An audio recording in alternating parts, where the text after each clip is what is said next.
and that means you need to be careful with your outdoor watering habits. Christina Montoya, of course, with El Paso Water, joining us for our Water Tip Wednesday. Now, welcome, Christina. Well, thanks for having me, Stephanie, as always. And we've been sharing lots of conservation tips lately. So this week we thought we would go more in depth with tips for an activity that can result in one of the largest amount of water use in our homes. Now, of course, what would that be?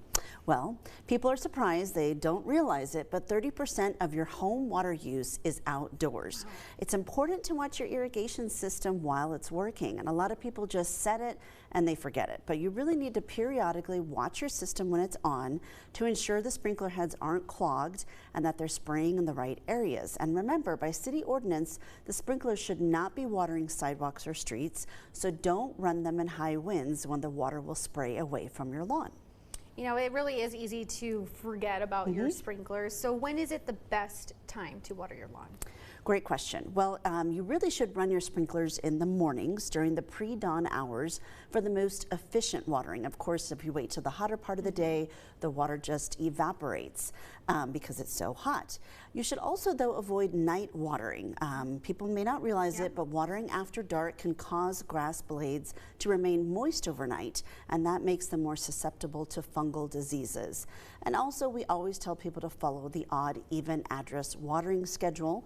But you don't need to water all 3 days. Sometimes once or twice a week is enough as long as you water deep.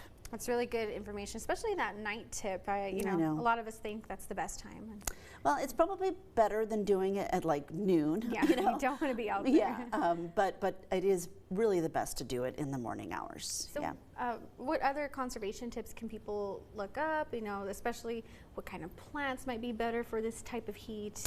Exactly. I mean, you can follow us on Instagram or Facebook, and we're always posting videos and tips, or you can go to epwater.org and you can click on conservation, and we have a link there called Desert Blooms, and that's a website that shows you all different types of native plants that do really well in our climate, and they don't need a lot of water, and you can have really beautiful landscapes without using a lot of water. So we just encourage everybody to be smart about your watering.